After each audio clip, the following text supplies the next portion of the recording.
आप सबको जय मसीह की। उम्मीद करता हूँ कि आप लोग आज बहुत अच्छे से होंगे। जैसे कि हम लोग बाइबल का उत्पत्ति अध्याय पढ़ रहे हैं और अभी तक हमने 31 अध्याय पढ़ लिए हैं और मैं उम्मीद करता हूँ और विश्वास करता हूँ कि आप लोग सीख रहे हैं और दूसरों को सिखा रहे हैं। और जो भी कुछ मैं सिखा रहा हूँ आपको, कृपया करके उसे भूलें ना, एक नोटबुक बना लें, उसमें लिखें और याद रखें। आज हम पढ़ेंगे उत्पत्ति का 32 अध्याय 1 से लेके 35 पद तक 32 पद तक, सॉरी। इससे पहले कि हम शुरू करें, आइए हम सब मिलकर प्रार्थना करते हैं। सर्वशक्तिमान हमारे अनुग्रहकारी पिता, राजाओं के राजा प्रभु यीशु, हम धन्यवाद देते हैं प्रभु कि आपने समय दिया, ये संगति दी कि हम एक साथ मिल के बैठ के आपके वचन को पढ़ें, सुने और सीखें। प्रभु जी, हम सबको बुद्धि समझ ज्ञान दें कि हम आपके वचन को सीख के खुद चलने वाले बने और दूसरों को बताने वाले बने। प्रभु, हमारे ध्यान को, हमारे मन को, हमारे हृदय को अपने वचन की ओर लगाएं, अपनी ओर लगाएं प्रभु, और हमारी सहायता करें। शैतान की देखी अंधकिस्तानी शक्तियों को हम सबसे दूर करें, इस वीडियो सभा से दूर करें और रक्षा करें प्रभु। जो भी वचन हम बोलते हैं, पढ़ते हैं, सुनते हैं, उसकी भी रक्षा करें प्रभु। प्रभु यीशु मसीह के नाम से आमीन। तो उत्पत्ति 32 अध्याय हम पढ़ रहे हैं 1 से लेके 32 पद तक। आइए हम शुरू करेंगे। और याकूब ने भी अपना मार्ग लिया और परमेश्वर के दूत उसे आ मिले। उनको देखते ही याकूब ने कहा, ये तो परमेश्वर का दल है। सो उसने उस स्थान का नाम महनैम रखा। तब याकूब ने सीर देश में अर्थात एदोम देश में अपने भाई एसाव के पास अपने आगे दूत भेज दिए और उसने उन्हें यह आज्ञा दी कि मेरे प्रभु एसाव से यूं कहना कि तेरा दास याकूब तुझसे यूं कहता है कि लबान के यहाँ परदेसी होकर अब तक रहा और मेरे पास गाय बैल गधे भेड़ बकरियाँ और दास दासियाँ हैं। सो मैंने अपने प्रभु के पास इसलिए संदेश भेजा है कि तेरे अनुग्रह की दृष्टि मुझ पर हो। वे दूत याकूब के पास लौट के कहने लगे, हम तेरे भाई एसाव के पास गए थे और वह भी तुझसे भेंट करने को 400 पुरुष संग लिए हुए चला आता है। तब याकूब निपट डर गया और संकट में पड़ा और यह सोचकर अपने संग वालों के और भेड़ बकरियों और गाय बैलों और ऊँट के भी अलग अलग 2 दल कर लिए कि यदि एसाव आकर पहले दल को मारने लगे तो दूसरा दल भाग कर बच जाएगा। फिर याकूब ने कहा, हे यहोवा, हे मेरे दादा इब्राहिम के परमेश्वर, तूने तो मुझसे कहा कि अपने देश और जन्मभूमि में लौट जा और मैं तेरी भलाई करूँगा। तूने जो जो काम अपनी करुणा और सच्चाई से अपने दास के साथ किए हैं कि मैं जो अपनी छड़ी ही लेकर इस यरदन नदी के पार उतर आया, सो अब मेरे 2 दल हो गए हैं। तेरे ऐसे कामों में से मैं एक के भी योग्य तो नहीं हूँ। तेरी विनती सुनकर मुझे तेरे भाई एसाव के हाथ से बचा। मैं तो उससे डरता हूँ, कहीं ऐसा ना हो कि वह आकर मुझे और माँ समेत लड़कों को भी मार डाले। तूने तो कहा है कि मैं निश्चय तेरी भलाई करूँगा और तेरे वंश को समुद्र के बालू के किनकों के समान बहुत करूँगा, जो बहुतायत के मारे गिने नहीं जा सकते। और उसने उस दिन की रात वहीं बिताई और जो कुछ उसके पास था उसने उसमें से अपने भाई एसाव की भेंट के लिए छांट छांट कर निकाला, अर्थात 200 बकरियां और 20 बकरे और 200 भेड़ें और 20 मेढ़ें थी, और बच्चों समेत दूध देने वाली 30 ऊँटनियाँ और 40 गायें और 10 बैल और 20 गदहियाँ और उनके 10 बच्चे। इनको उसने झुंड झुंड करके अपने दासों को सौंप कर उनसे कहा, मेरे आगे बढ़ जाओ और झुंडों के बीच में अंतर रखो। फिर उसने अगले झुंड के रखवालों को यह आज्ञा दी कि जब मेरा भाई एसाव मुझे मिले और पूछने लगे कि तू किस दास का है और कहाँ जाता है, और ये जो तेरे आगे आगे हैं सो किसके हैं, तब कहना कि ये तेरे दास याकूब के हैं। हे मेरे प्रभु एसाव, ये भेंट के लिए तेरे पास भेजे गए हैं और वह आप भी हमारे पीछे पीछे आ रहा है। और उसने दूसरे और तीसरे रखवालों को भी, वरन उन सबों को जो झुंडों के पीछे पीछे थे, ऐसे ही आज्ञा दी कि जब एसाव तुमको मिले तब इसी प्रकार उससे कहना, और यह भी कहना कि तेरा दास याकूब पीछे पीछे आ रहा है, क्योंकि उसने ये सोचा कि यह भेंट जो मेरे आगे जाती है, इसके द्वारा मैं उसके क्रोध को शांत करके तब उसका दर्शन करूंगा, हो सकता है वह मुझसे प्रसन्न हो जाए। सो वह भेंट याकूब से पहले पार उतर गई और वह आप उस रात को छावनी में रहा। उसी रात को वह उठा और अपनी दोनों स्त्रियों और दोनों लड़कियों और 11 लड़कों को संग लेकर घाट से यब्बोक नदी के पार उतर गया, और उसने उन्हें उस नदी के पार उतार दिया, वरन अपना सब कुछ पार उतार दिया। और याकूब आप अकेला रह गया। तब कोई पुरुष आकर वह पाँव फटने तक उसे मल्लयुद्ध करता रहा। जब उसने देखा कि मैं याकूब पर प्रबल नहीं होता, तब उसकी जांघ की नस को छुआ। सो याकूब की जांघ की नस उससे मल्लयुद्ध करते ही चढ़ गई। तब उसने कहा, मुझे जाने दे, क्योंकि भोर हुआ चाहता है। याकूब ने कहा, जब तक तू मुझे आशीर्वाद ना दे तब तक मैं तुझे जाने नहीं दूंगा। और उसने याकूब से पूछा, तेरा नाम क्या है? उसने कहा, याकूब। उसने कहा, तेरा नाम अब याकूब नहीं परंतु इज़राइल होगा, क्योंकि तू परमेश्वर से और मनुष्यों से भी युद्ध करके प्रबल हुआ है। याकूब ने कहा, मैं विनती करता हूँ मुझे अपना नाम बता। उसने कहा, तू मेरा नाम क्यों पूछता है? तब उसने उसको वह आशीर्वाद दिया। तब याकूब ने ये कहकर उस स्थान का नाम पनीएल रखा कि परमेश्वर को आमने सामने देखने पर भी मेरा प्राण बच गया है। पनूएल के पास से चलते चलते सूर्य उदय हो गया और वह जांघ से लंगड़ाता था। इज़राइली जो पशुओं की जांघ की जोड़ वाले जंगानस को आज के दिन तक नहीं खाते, इसका कारण यह है कि उस पुरुष ने याकूब की जांघ की जोड़ में जंगानस को छुआ था। परमेश्वर के वचन को पढ़े जाने और सुने जाने पर आशीष दें। आइए हम देखेंगे कि आज ये अध्याय हमें क्या सिखाता है ना।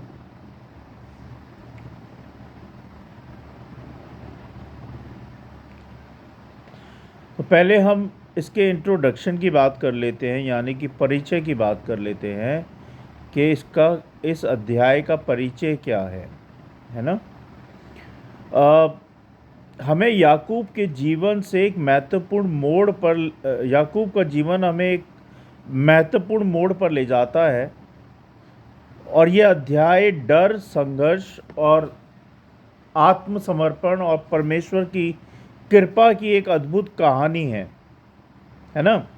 याकूब, जिसने पहले छल कपट से अपने भाई एसाव का आशीर्वाद प्राप्त किया था, अब उसी भाई से मिलने जा रहा है, लेकिन उसके मन में ये डर है कि क्या एसाव उसे क्षमा करेगा या वह प्रतिशोध लेगा, है ना। 2 क्वेश्चन मार गए, क्या क्षमा करेगा या फिर वो मुझसे लड़ाई करेगा।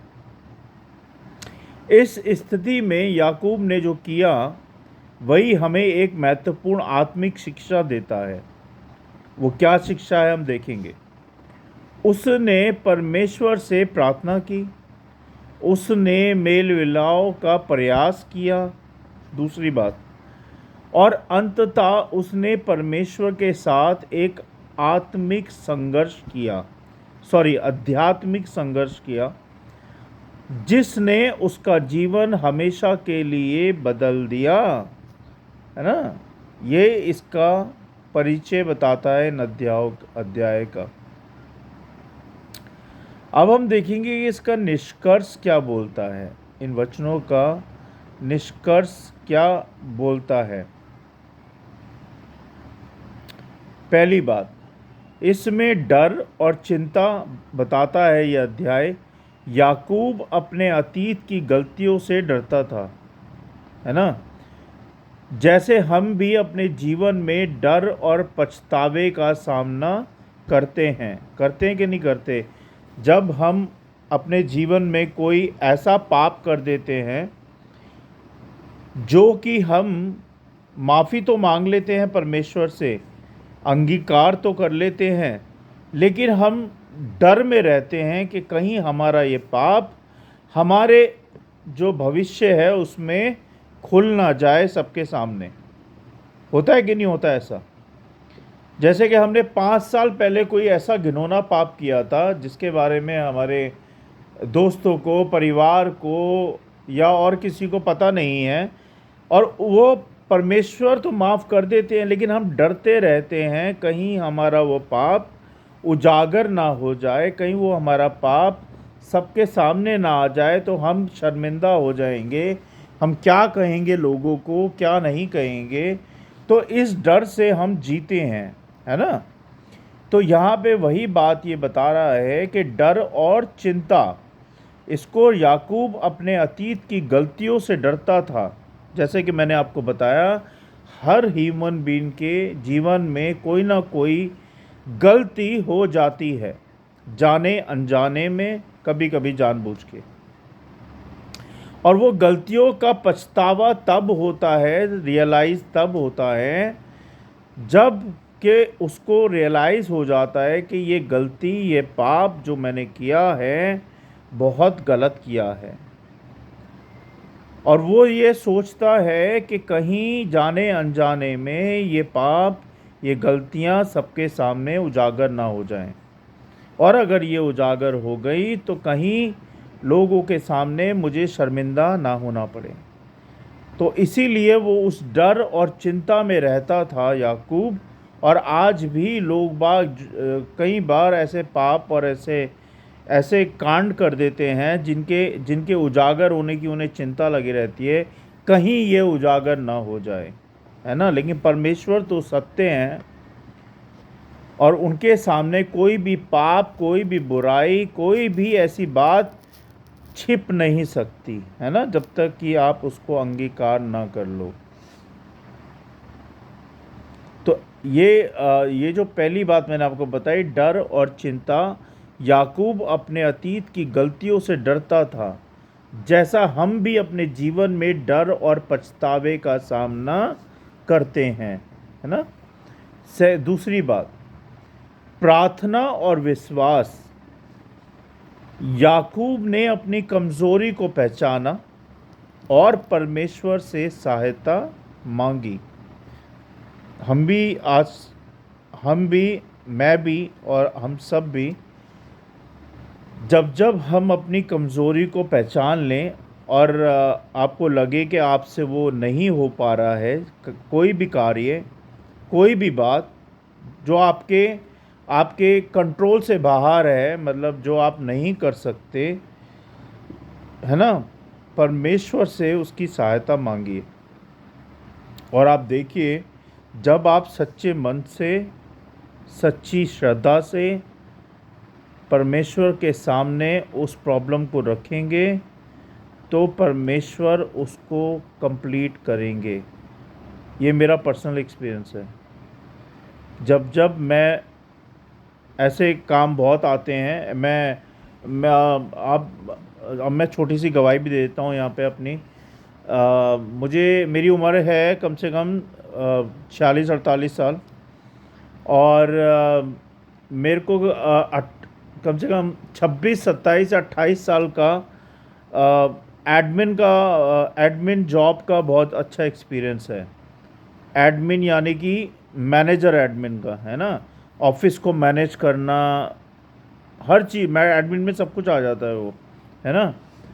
तो कई बार ऐसा होता है कि अभी भी 28 साल के एक्सपीरियंस के बावजूद मैं कई बार अपने कामों में फंस जाता हूँ, मुझे नहीं आता या मुझे समझ नहीं आता, है ना। तो मैं क्या करता हूँ, मैं उसी वक्त छोटी सी प्रार्थना करता हूँ मनी मन, और परमेश्वर मुझे उसके लिए रास्ता दिखाते हैं। अभी कई नई चीज़ें ऐसी आई हैं जैसे कि एआई टूल, जीपीटी चैट, है ना, जेमिनी, बहुत सारी ऐसी चीज़ें आई हैं जो आपकी प्रॉब्लम को सॉल्व कर देती हैं सेकंडों के अंदर, है ना। तो ये सब चीज़ें मैं क्या करता हूँ, मैं कंटिन्यू यूट्यूब, आजकल यूट्यूब नहीं रहा, उसको कहता हूँ मैं गुरु। यूट्यूब मेरा गुरु है ना। कभी आपको कोई चीज़ नहीं आए तो सबसे सबसे अच्छा गुरु जो है आज के ज़माने में वो है यूट्यूब। यूट्यूब खोलो और अपना प्रॉम्प्ट्स डालो, और प्रॉम्प्ट्स डालते ही आपके सामने वो चीज़ आ जाएगी, और आप उसको देख सकते हो कि उस काम को कैसे करना है या कैसे सीखना है। तो ये यूट्यूब ने बहुत कुछ सिखाया है मुझे, और मैं धन्यवाद दूंगा यूट्यूब को और यूट्यूब के मालिक को जिसने यूट्यूब को बनाया। और धन्यवाद कि वो लोग जो लोग कंटिन्यू वीडियोस डालते रहते हैं हर एक टॉपिक के ऊपर, है ना। तो ये थी मेरी छोटी सी गवाही इस बात को लेके। तो प्रार्थना में बहुत ताकत होती है जब आप प्रार्थना विश्वास के साथ करते हैं।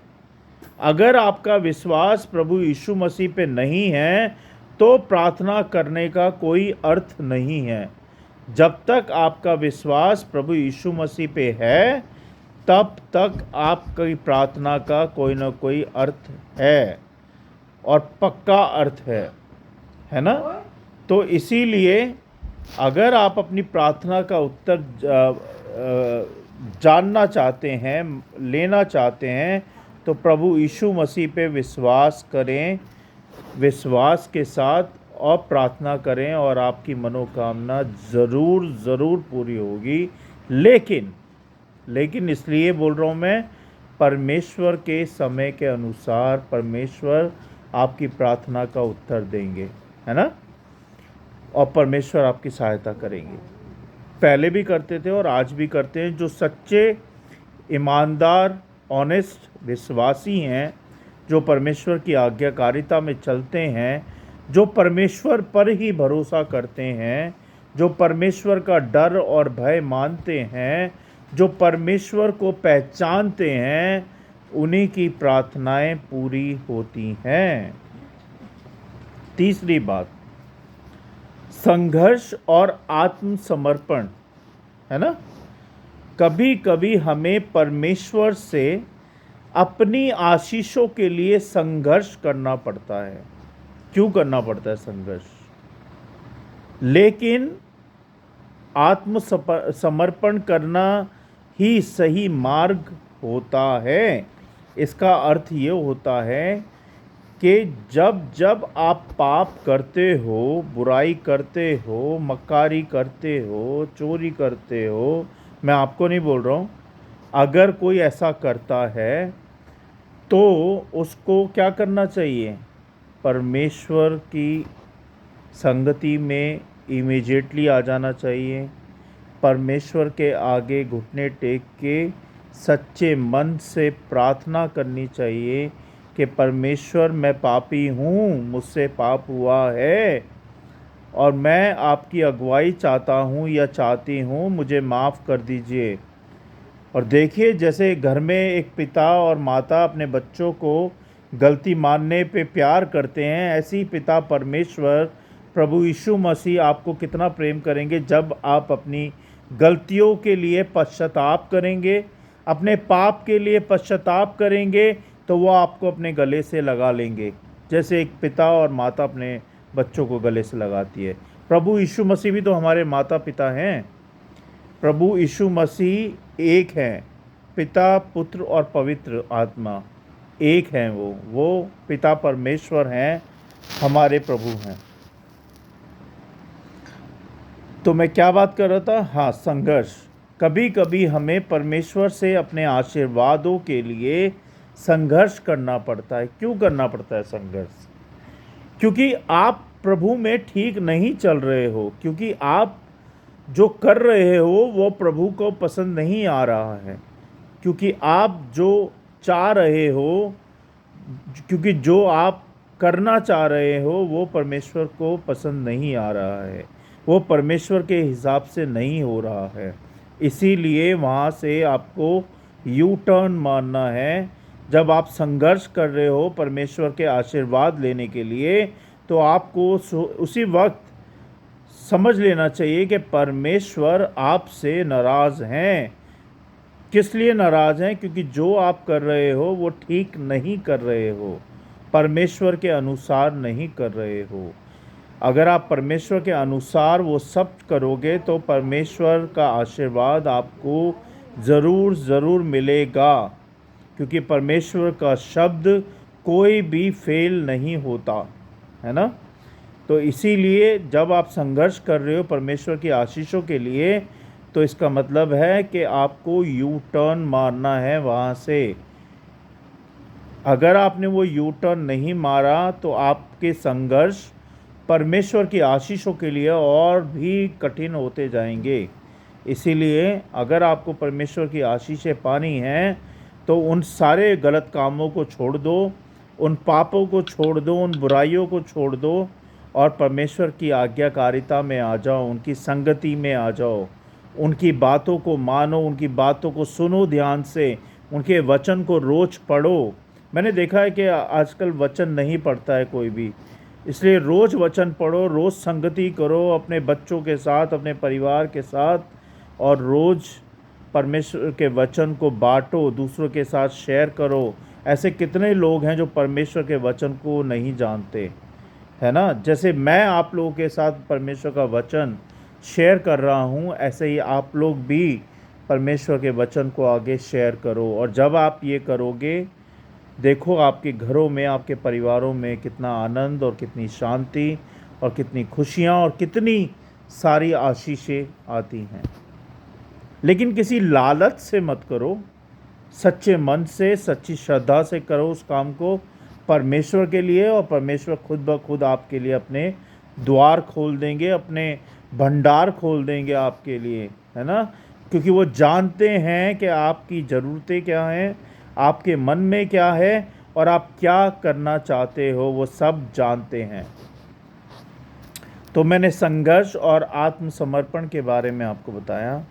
लास्ट हम पढ़ेंगे, इसमें है नई पहचान। नई पहचान क्या होता है? जब हम नई पहचान ये होती है कि जब परमेश्वर में आने से पहले जब हम पापी जन होते हैं, जब हम पाप कर रहे होते हैं, और उसके बाद जब हम परमेश्वर में आते हैं और परमेश्वर के वचन को सुनते हैं, सीखते हैं, पढ़ते हैं और उनके अगुओं के साथ बैठते हैं, और फिर हम बैप्टिज़म ले लेते हैं। जब हम बैप्टिज़म लेते हैं तो हमारी नई पहचान बन जाती है, जिसको कहते हैं मसीह। ना हम वो चौहान रहते, ना हम वो राजपूत रहते, ना हम वो अली रहते, ना हम वो पंजाबी रहते, ना हम वो गढ़वाली रहते, हम बन जाते हैं मसीह। हम सब एक भाई बहन हो जाते हैं, हम सब मसीह बन जाते हैं, क्योंकि हमने परमेश्वर की वाचा बांधी है, हमने बैप्टिज़म लिया है, और बैप्टिज़म परमेश्वर की आज्ञा है। जब हम परमेश्वर की आज्ञा को मानते हैं, लेते हैं, तब हम मसीह में नए हो जाते हैं। हमारा जो पीछे का जो था वो पीछे छूट गया। अब हम नई सृष्टि है, नए लोग हैं, नए मसीह में हैं। तो हमें वही करना है जो मसीह जीवन हमें करने को कहता है ना कि सांसारिक जीवन में हमें जीना है। तो नई पहचान का मतलब यही होता है। और इसमें लिखा हुआ है जैसे याकूब ने किया। याकूब को नया नाम इज़राइल मिला। क्या मिला? परमेश्वर ने याकूब को नया नाम क्या दिया? इज़राइल। यही परमेश्वर करता है, वह हमें हमारे अतीत से निकाल कर एक नया भविष्य देता है। जैसे कि मैंने आपको बताया, जो हमारा अतीत था वो संसारिक जीवन का था, लेकिन जब हमने बैप्टिज़्म लिया तो क्या हो गया? हम नए भविष्य में आ गए, हम परमेश्वर में आ गए, हम मसीह बन गए, है ना। हमने नया जीवन परमेश्वर में पाया। तो जो पुराना छूट गया वो छूट गया, जो नया परमेश्वर ने जीवन दिया है उसमें जियो और परमेश्वर की आज्ञा में आगे बढ़ते जाओ।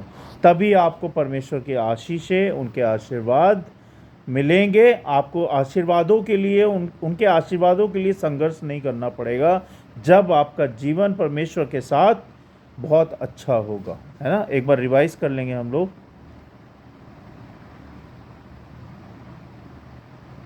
इसमें हमें आत्मिक शिक्षा क्या मिलती है ना। माफ़ी चाहूँगा, मुझे लग रहा है मेरा गला बैठ रहा है। आत्मिक शिक्षा हमें यह मिलती है कि परमेश्वर हमारे डर और संघर्ष के समय में हमारे साथ होते हैं। क्या होता है? पहली शिक्षा क्या है आत्मिक?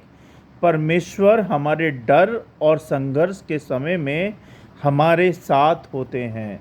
दूसरी शिक्षा, ये आत्मिक शिक्षा की बात कर रहा हूँ मैं, आशीर्वाद पाने के लिए हमें पूरे दिल से परमेश्वर की खोज करनी चाहिए। ये दूसरी शिक्षा है, पूरे दिल से, ना कि ऊपरी मन से, है ना। जब आप पूरे दिल से खुद से परमेश्वर को ढूंढोगे तो परमेश्वर आपको आशीर्वाद देंगे।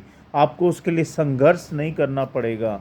जैसे कि लोग बाग रोज़ प्रार्थना करते हैं, कभी कुछ कभी कुछ, कभी टीवी के लिए, कभी फ्रिज के लिए, कभी किसी और चीज़ के लिए, कभी धन के लिए, संपत्ति के लिए, प्रॉपर्टी के लिए, बच्चों की शादी ब्याह के लिए। लेकिन परमेश्वर यहाँ क्या बोल रहे हैं? परमेश्वर कह रहे हैं अगर आपको आशीर्वाद चाहिए, अगर आपको आशीर्वाद पाना है तो मेरी खोज करो। मेरी मतलब प्रभु यीशु मसीह की खोज करो। और जब आप प्रभु यीशु मसीह की खोज करोगे पूरे दिल से, पूरे मन से, सच्चाई से, तो आपको परमेश्वर का आशीर्वाद ज़रूर मिलेगा। तीसरी आत्मिक शिक्षा, तीसरी आत्मिक शिक्षा ये कहती है परमेश्वर हमारे अतीत को बदल कर हमें एक नई पहचान देते हैं और भविष्य देते हैं। ये तीसरी आत्मिक शिक्षा है।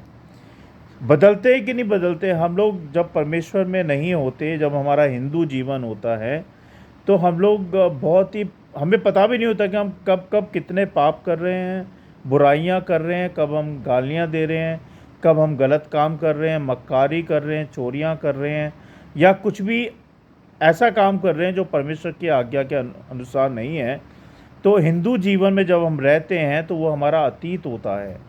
तो जब हम परमेश्वर में आ जाते हैं, बैप्टिज़्म लेते हैं, तो वो हमारी नई पहचान बन जाती है और परमेश्वर हमें नया भविष्य देते हैं।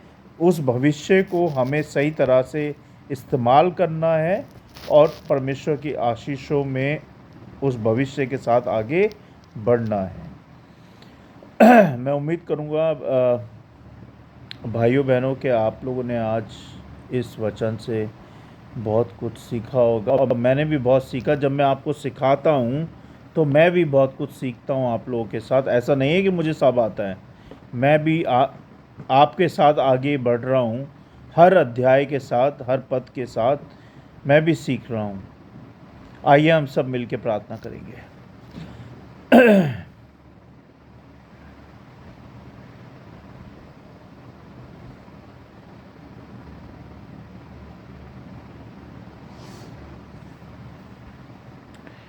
सर्वशक्तिमान हमारे पिता परमेश्वर, राजाओं के राजा प्रभु यीशु, हम धन्यवाद देते हैं। हम धन्यवाद देते हैं प्रभु कि हमें भी आत्मिक रीति से बढ़ा, हमें भी प्रभु सच्चाई और ईमानदारी से बढ़ा, हमें भी प्रभु सच्चा रहने में हमारी सहायता करें, पवित्र रहने में हमारी सहायता करें प्रभु। और होने दे प्रभु कि हम भी पूरे मन से, पूरी सच्चाई से तेरी खोज करें और तेरे विश्वास में बढ़ते जाएं प्रभु जी। हम धन्यवाद देते हैं प्रभु कि आपने इस वचन को हमें अच्छे से सिखाया, समझाया, बुलाया। इसके लिए धन्यवाद प्रभु। धन्यवाद प्रभु कि आपने हमारी कानों को, हमारी समझ को खोला, हमारी बुद्धि को खोला कि हम इस वचन को पढ़ के समझ पाएँ और दूसरों को बता पाएँ। इसके लिए धन्यवाद प्रभु जी। मुझसे कुछ गलतियाँ हो गई हो तो मुझे माफ़ कीजिएगा प्रभु। और जो लोग मुझे सुन रहे हैं, देख रहे हैं, उन सब को भी आशीषित करें। उन सब को भी प्रभु हर संघर्ष से, हर कठिनाइयों से, हर परेशानियों से निकालें प्रभु। होने दे प्रभु कि हम भी आपके आशीर्वाद को पा सके बिना संघर्ष के, जिससे कि हम भी आपके आशीषों में बढ़ पाएँ प्रभु जी। हमें भी आशीर्वाद दे प्रभु, हम सबको आशीर्वाद दें कि हम हर तरह से आपके लिए तैयार रहें, आपके योग्य बन पाएँ, आपके जैसे बन पाएँ प्रभु, और पवित्र रह पाएँ परमेश्वर। हम सबको पाप से, बुराई से बचाएं और अपनी योग्यता में, अपनी अपनी महिमा में बढ़ाएं प्रभु जी। होने दे प्रभु कि इस वचन की रखवाली करें, करोड़ों लोग तक पहुँचे प्रभु जी। और जो लोग मुझे देख रहे, सुन रहे प्रभु, उन सब के परिवारों को, उनको आशीषित करें। अगर किसी को कोई दुख परेशानी है, बीमार है, वो यीशु मसीह के नाम से ठीक हो जाए। अगर किसी के पास खाने को नहीं है, उनको खाने को दे प्रभु। पहनने को नहीं है, पहनने को दें। रहने को नहीं है तो रहने को दे प्रभु। कामकाज नहीं है तो उनको कामकाज दे परमेश्वर। सबकी सहायता मदद करें परमेश्वर। और जैसे आज तक आपने मुझे, मेरे बच्चों को, परिवार को संभाला है, आगे भी संभालें प्रभु जी। जैसे आपने इस घर में शांति बनाए रखी है, आगे भी अपनी शांति बनाए रखें परमेश्वर। बहुत बहुत धन्यवाद आपके वचनों के लिए, आपकी बातों के लिए, आपकी हर एक आशीष के लिए प्रभु। बहुत बहुत धन्यवाद जो आपने मेरे बच्चों को दी, मुझे दी और हमारे परिवारों को दी प्रभु। बहुत बहुत धन्यवाद। और जो परिवार मुझे आज देख रहे हैं प्रभु, सुन रहे हैं, उनको भी बहुत आई से बहुत बहुत आशीषित करें और इस्तेमाल करें उनको, उनके परिवारों को परमेश्वर। बहुत बहुत धन्यवाद। मैं सारी विनती प्रार्थना आपके चरणों में रखता हूँ। सुने, ग्रहण करें प्रभु यीशु मसीह के नाम से, आमीन। आप सबको जय मसीह की। God bless you all. Thank you so much आप लोगों के प्यार के लिए, सपोर्ट के लिए। ऐसे ही अपना प्यार और सपोर्ट दें और इस वीडियो को ज़्यादा से ज़्यादा लोगों तक शेयर करें। और प्लीज़ प्लीज़ प्लीज़ इस वीडियो को पूरा देखें, क्योंकि अगर आप इनकम्प्लीट वीडियो देखोगे तो आपको कुछ समझ नहीं आएगा। इसलिए जब भी आप वीडियो देखते हैं पूरा देखें, क्योंकि हम वीडियो में पहले वचन पढ़ते हैं और फिर उसके बारे में बात करते हैं। तो thank you so much. God bless you all. Praise the Lord. Thank you so much. Good night.